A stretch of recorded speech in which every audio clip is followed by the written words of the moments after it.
Routine is a first-person sci-fi horror game built almost entirely around one idea, making you feel like you're actually standing inside this place, not watching a horror game happen through a screen. You play as software engineers sent to a lunar station called Union Plaza to fix some system failures. And of course, without spoiling things, pretty quickly your job stops being about debugging software and starts being about survival. A single run takes somewhere around 6 to 8 hours, depending of course on how fast you piece the puzzles together. The reason this game earns the peak immersion label for me personally honestly comes down to one very big design choice. Almost nothing in this game exists as a floating menu. Your main tool, the cat, is a big industrial camera looking device, and depending on the module loaded into it, it becomes a flashlight, a terminal scanner, a security tool, or a weak stun weapon. You physically have to select and switch these modules on the device itself, instead of simply picking from a clean radial menu.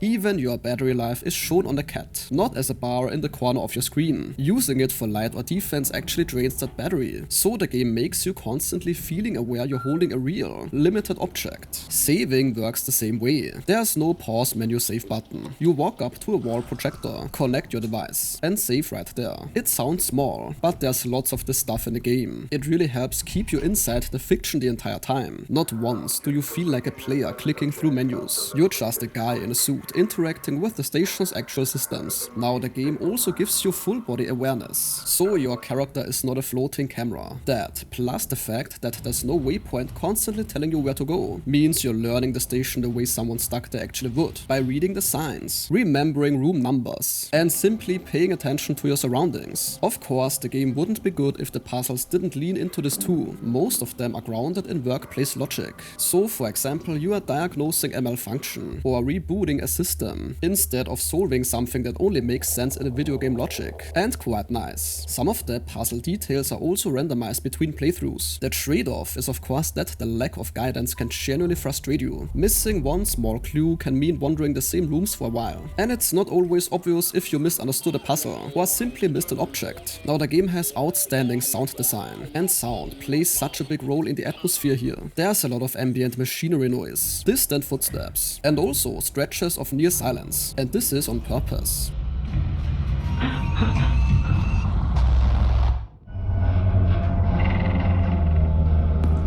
The game also rarely tells you what's actually making a sound. Why is that important? This uncertainty makes you listen to the station. I never found myself just walking past ambient noise like background music, so of course you should play this game with headphones. As for the enemies, without spoiling them, you are dealing with tall humanoid robots called Type 5 units. Encounters are mostly about listening, breaking the line of sight, hiding, and using the cat's stun function. The game is structured well here. It gives you long calm stretches between encounters, so the tension has time to build back up. It works well. That being said, once you learn how these robots search for you, the threat of these robots gets pretty easy to avoid, and the encounters can start feeling more like an interruption. Your health is also intentionally vague. There's no clear number telling you how close to death you are. This is probably a double-edged sword. It helps keeping you uneasy about taking damage, but it can also feel a bit unfair in the moment. Your protagonist barely talks and has almost no defined personality, which might sound like a negative, but it actually helps the immersion. There's no chatty companion narrating every clue, so the silence leaves room for your own unease to build. You're not being told how to feel. Story-wise, you piece together what happened through documents, recordings, and email logs. It starts as a corporate sci-fi mystery and shifts into stranger territory as you go. So if you're into the slower station exploration of alien isolation, the environmental storytelling of Soma, or the physical interface style of observation, this game fits right into that space. It is definitely not for people looking for constant action, sharp enemy stealth AI, a very long campaign, or a big weapon selection. What Routine nails is the feeling of actually being trapped somewhere and having to solve real problems with your hands.